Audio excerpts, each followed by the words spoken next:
നമ്മുടെ ദൈവം ഒരിക്കലും ഒരു കാലഘട്ടത്തിൽ ഉണ്ടായ ദൈവമല്ല. ആദ്യം മുതൽ സകല സൃഷ്ടികൾക്കും മുന്നമേ ഉണ്ടായ ദൈവം തന്നെയാണ്. ആ ദൈവത്തിൻ്റെ വചനവും എല്ലാം ഉളവാകുന്ന ദൈവത്തിൻ്റെ ശക്തിയുള്ള വചനം തന്നെയാണ്. നമ്മുടെ യഹോവ കർത്താവിനും വചനത്തിനും എണ്ണാൻ കഴിയാത്ത യുഗങ്ങൾക്ക് മുമ്പേ ഉണ്ടായിരുന്നു. ആദിയിൽ വചനമുണ്ടായിരുന്നു, വചനം ദൈവത്തോടു കൂടെയായിരുന്നു എന്ന് നമ്മൾ യോഹന്നാൻ 1:1 വചനം ദൈവമായിരുന്നു, വചനം ദൈവത്തോടു കൂടെ ആയിരുന്നു. അങ്ങനെയെങ്കിൽ ദൈവത്തിൽ നിന്നുമാണ് വാക്കുകളുടെ ആരംഭം എന്നാണ് നാം മനസ്സിലാക്കേണ്ടത്. ദൈവത്തിൻ്റെ വചനം എന്നാൽ വാക്കുകൾ, ദൈവം സംസാരിച്ചിരുന്ന ശബ്ദത്തെയാണ് വചനം എന്ന് പറയുന്നത്. അപ്പോൾ ഈ വചനം ആദിയിലുണ്ടായിരുന്നു. സകല സൃഷ്ടികളെയും ഉളവാക്കുന്നതിന് മുൻപ് ദൈവത്തിൻ്റെ വചനവും ഉണ്ടായിരുന്നു. അപ്പോൾ യുഗങ്ങളൊന്നും കണക്ക് കൂട്ടാൻ ഒരിക്കലും പറ്റില്ല. ഇന്ന് മനുഷ്യൻ പറയുന്നത് പോലെ 5000 6000 വർഷങ്ങളൊന്നും അല്ല ദൈവത്തിൻ്റെ വചനം ഉണ്ടായത്. മനുഷ്യന് കണക്കെടുക്കാൻ കഴിയില്ല. മനുഷ്യൻ കണ്ടുപിടിക്കാൻ കഴിയാത്തൊരു സത്യമാണ് ദൈവത്തിൻ്റെ ഉത്ഭവം എപ്പോഴാണെന്നും ദൈവം എപ്പോഴാണ് സകലതും പ്രത്യക്ഷതയിൽ കൊണ്ടുവന്നതെന്നും പറയാൻ ഒരു മനുഷ്യ ശാസ്ത്രങ്ങൾക്കും കഴിയില്ല. ശാസ്ത്രങ്ങൾക്ക് അതീതമാണ് നമ്മുടെ ദൈവത്തിൻ്റെ ശക്തിയും ദൈവിക വെളിപ്പെടുത്തലുകളെല്ലാം. ഹല്ലേലൂയ. അപ്പോൾ യോഹന്നാൻ 1:14 വചനം, വചനം ജഡമായി തീർന്നു. നമ്മളെല്ലാവരും സുപരിചിതമായൊരു വചനമാണ്. യോഹന്നാൻ 1:14 വചനം, വചനം ജഡമായി തീർന്നു എന്ന് വെച്ചാൽ ദൈവത്തിൻ്റെ വചനം, വാക്കുകൾ, ശബ്ദം ശരീരമായി തീർന്നു, കൃപയും സത്യവും നിറഞ്ഞവനായി നമ്മുടെ ഇടയിൽ പാർത്തു. കൃപയും സത്യവുമുള്ളതാണ്. അപ്പോൾ ദൈവത്തിൻ്റെ കൃപ, ആ ദൈവത്തിൻ്റെ കൃപയും സത്യവും നിറഞ്ഞതായി നമ്മുടെ ഇടയിൽ പാർത്തു, വസിച്ചു. ഞങ്ങൾ അവൻ്റെ തേജസ് പിതാവിൽ നിന്നും ഏകജാതനായവൻ്റെ തേജസ്സായി കണ്ടു. പിതാവിൽ നിന്നും ഏകജാതനായവൻ്റെ തേജസ്സായി കണ്ടു. ഹല്ലേലൂയ. യോഹന്നാൻ വ്യക്തമായി എഴുതിയിട്ടുണ്ട്, പിതാവിൽ നിന്നുള്ള പിതാവിൻ്റെ തേജസ്സായിട്ടാണ് കാണുന്നത്. കാരണം പിതാവിൻ്റെ തേജസ് എന്ന് പറഞ്ഞാൽ പിതാവിൻ്റെ പ്രകാശം, പിതാവിലുള്ള ഒരു അത്ഭുതകരമായ ദൈവിക തേജസ്സിൻ്റെ പ്രകാശമായിട്ടാണ് ഈ ജഡമായി തീർന്ന വചനത്തെ കാണുന്നത്. അതാരാണ്? നമ്മുടെ ക്രിസ്തുവാണ്.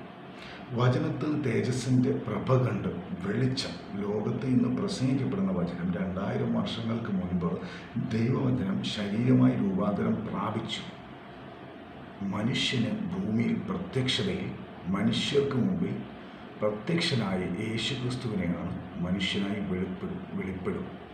മുന്നവേ ആദിയിൽ എല്ലാ സൃഷ്ടികൾക്കും അതീതമായി മുന്നവേ തന്നെ ഉണ്ടായിരുന്നു. അപ്പോൾ ദൈവത്തിൻ്റെ വചനം ജഡമായി തീർന്നു. ആ ദൈവവചനം ജഡമായി തീർന്നത് നമ്മുടെ ഇടയിൽ വസിച്ചു. അപ്പോൾ ദൈവത്തിൻ്റെ വചനം സകല സൃഷ്ടികൾക്ക് മുൻപേ ഉള്ളതും ആ തിരുവചനം നമ്മുടെ ഇടയിൽ വസിക്കുകയും ചെയ്യും. ശരീരത്തിൽ നമ്മുടെ ഇടയിൽ വസിക്കുകയും ചെയ്യും. ഹല്ലേലൂയ. ദൈവം എത്ര വലിയ മഹത്വാനാണ് നോക്കിയത്. ദൈവത്തിൻ്റെ പദ്ധതികൾ വളരെ വലുതാണ്. ദൈവത്തിൻ്റെ കരുതൽ, ദൈവത്തിൻ്റെ വെളിപ്പെടുത്തലുകൾ എല്ലാം വളരെ ശക്തമായ കാര്യങ്ങളാണ്. ദൈവം നമുക്കൊരിക്കലും മനുഷ്യൻ്റെ ബുദ്ധികൾക്ക് അതീതമാണ്, ശാസ്ത്രങ്ങൾക്ക് അതീതമാണ്. ദൈവത്തിൻ്റെ നിശ്ചിതമായ പ്രവൃത്തികളും നിശ്ചയിക്കപ്പെട്ട പ്രവൃത്തികളും ദൈവിക പദ്ധതികളുമെല്ലാം. അപ്പോൾ പിതാവിൻ്റെ വാക്കുകൾക്ക് എഴുതപ്പെടുന്നതിന് മുൻപ് മനുഷ്യരുടെ കണക്കുകൾക്കും അതീതമായി ഉത്ഭവമുണ്ട്.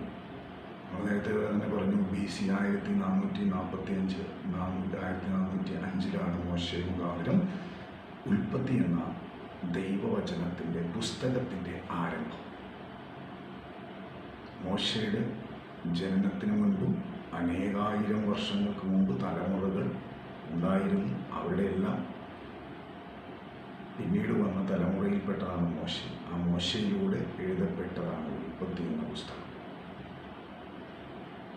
നമുക്കെല്ലാവർക്കും അറിയാൻ സുപരിചിതമാണ്. ആദിയിൽ ദൈവം ആദവും ഹവ്വയുമാണ് മനുഷ്യനെ ഉണ്ടാക്കിയത്. ആ ആദവും ജീവിച്ചിരുന്ന കാലത്തിൻ്റെ കണക്ക് ആർക്കും അറിയില്ല. മോശയ്ക്ക് പോലും അത് വെളിപ്പെടുത്തി കൊടുത്തിട്ടില്ല. കാരണം എന്തുകൊണ്ട്?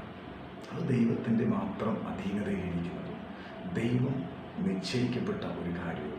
അതിനുശേഷം മനുഷ്യന് വെളിപ്പെടുത്തി കൊടുക്കേണ്ട കാര്യങ്ങൾ, ദൈവത്തിൻ്റെ പദ്ധതി, ദൈവത്തിൻ്റെ പ്രവൃത്തികൾ, ദൈവം എന്തൊക്കെ ചെയ്തു എന്ന് തലമുറകൾ അറിയണമെന്നും ആ ദൈവത്തെ മഹത്വപ്പെടുത്തണമെന്നും ദൈവം നിശ്ചയിച്ചതുകൊണ്ട് മാത്രമാണ് നമുക്ക് ഈ വചനം എഴുതപ്പെട്ടതായി നമ്മുടെ കയ്യിൽ വിശുദ്ധ ലിഖിതങ്ങൾ, ചർമ്മലിഖിതങ്ങളിൽ നമുക്ക് എഴുതി ലഭിക്കുവാനിടയായി. കാലങ്ങൾക്ക് ശേഷം അത് പുസ്തക രൂപത്തിൽ ബൈബിൾ നമുക്ക് ലഭിക്കുവാനിടയായി.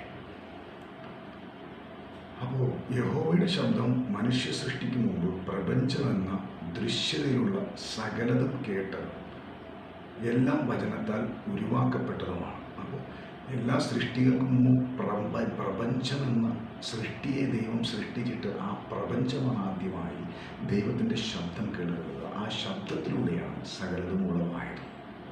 ഹല്ലേലൂയ, മഹത്വം കർത്താവിനെ സ്തോത്രം. പിതാവേ, അവിടുത്തെ സൃഷ്ടികൾ എത്ര അത്ഭുതകരമായിട്ടാണ് കർത്താവ് സൃഷ്ടിച്ചിരിക്കുന്നത്. സകല സൃഷ്ടികളും ഒന്നിനൊന്ന് മെച്ചപ്പെട്ടതും അതിനേക്കാൾ ഏറെ ശ്രേഷ്ഠമായി കർത്താവെ അവിടുന്ന് മനുഷ്യരെ സൃഷ്ടിച്ചെന്നാണ് കർത്താവെ നന്ദി പറയുന്നത്. കർത്താവ് സ്തോത്രം. ഹല്ലേലൂയ. വചനം ദൈവശബ്ദമാണ്. ആ വചനം എന്നത് ദൈവം തന്നെയാണ്. ഹല്ലേലൂയ. വചനം ദൈവശബ്ദമാണ്. ആ വചനം ദൈവമാണ്. ഒരു മനുഷ്യനിൽ നിന്നും നമുക്കെല്ലാവർക്കും അറിയാം, ഇന്ന് തലമുറകൾ സൃഷ്ടിക്കപ്പെടുന്ന ഒരു മനുഷ്യനിൽ നിന്നും ജന്മമെടുക്കുന്നു. ആ ഒരു കുഞ്ഞിനെ നമ്മൾ എന്ത് ചെയ്യുന്നു? ആ മനുഷ്യൻ്റെ മകനെന്നോ മകളെന്നോ നമ്മൾ വിളിക്കുന്നു. ഹല്ലേലൂയ. ഒരു മനുഷ്യനിൽ നിന്നും ഒരു കുഞ്ഞ് ജനിക്കുമ്പോൾ ആ കുഞ്ഞിനെ നമ്മൾ